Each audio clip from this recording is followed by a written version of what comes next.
Hey, welcome back. Today, we are going to tackle a term that's been floating around foreign policy circles, and honestly, it's been causing a lot of confusion. That term is the Donroe Doctrine.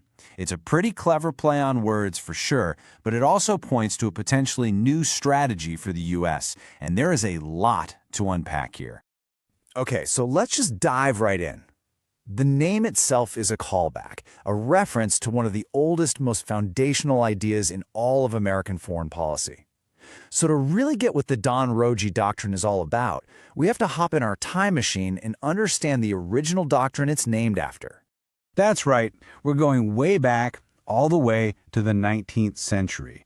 Because if you want to understand why the U.S. is focusing so much on the Americas right now, you have to start with the original, the Monroe Doctrine. This is an idea that has been shaping the Western Hemisphere for 200 years.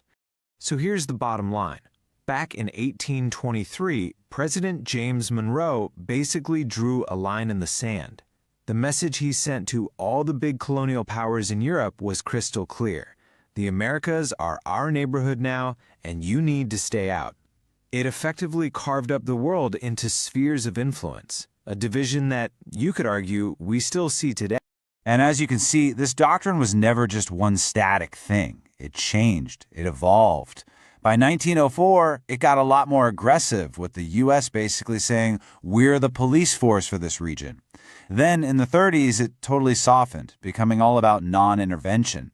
And after that, it kind of faded away for decades. I mean, one Secretary of State even declared its era over in 2013. But then, boom, in 2019, it was dramatically brought back to life. And his famous line from Teddy Roosevelt, it perfectly sums up that more muscular, more aggressive version of the doctrine. This was the thinking that justified U.S. interventions in places like Cuba, Nicaragua, and Haiti. It meant that, sure, we'll use diplomacy, but don't forget, that diplomacy is backed by the threat of American military force, always just there in the background. Okay, so here's where it gets really interesting and kind of confusing. When people talk about the Donroe Doctrine today, they could be talking about two completely different, even contradictory things. So let's break down what they are. So on one side, you've got this nationalist view. It's very America first. It's about using economic pressure, thinking of the region as America's backyard, and pushing back against rivals. But then, on the complete other side, some people use the term to talk about a vision of global cooperation, partnership, and mutual respect. So, which one is it? But while that idea of a cooperative doctrine is out there, in practice, a very specific set of actions has come to define what most people mean when they say the Donroe Doctrine. And spoiler alert, it's a series of assertive, aggressive policies in the Western Hemisphere that look an awful lot like that nationalist view we just talked about. And you can really see this strategy built on a few key pillars. We're talking about using tariffs as a weapon, not just a trade tool, a massive focus on the southern border, and a really clear pattern of rewarding governments that are friendly while punishing those that are seen as foes. And the justification for all of it?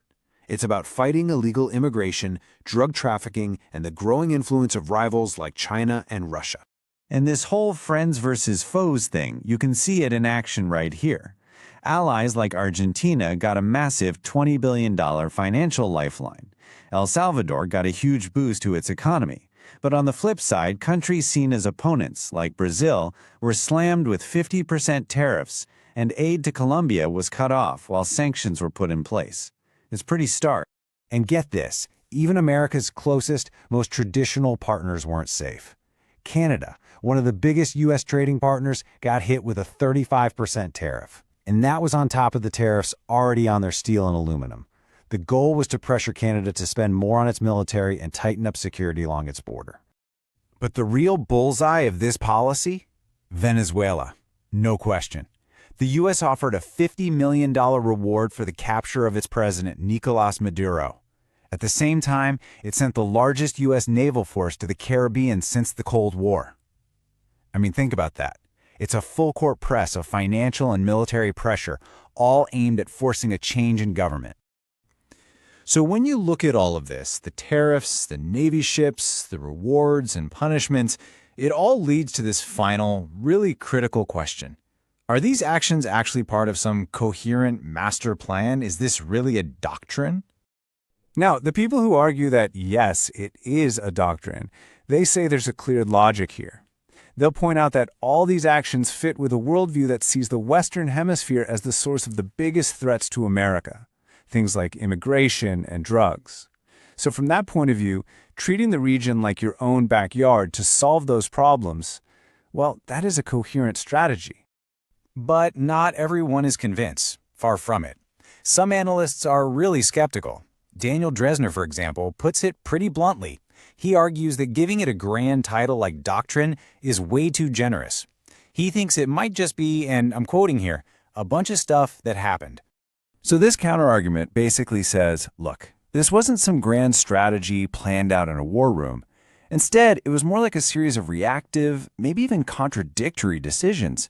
And each decision has the fingerprints of different officials at different times. You know, one policy for Venezuela, a totally different one for Canada, and another one for Argentina. So in the end, whether you think it's a deliberate, calculated revival of the Monroe Doctrine, or just a catchy name for a bunch of disconnected actions, the impact is the same. The United States is paying way more attention to its own neighborhood than it has in decades. And that reality is forcing every single nation in the Americas, friend or foe, to react and adapt. It really leaves us with a huge question for the future of the entire hemisphere. What happens when a superpower suddenly turns its full attention back to its own backyard?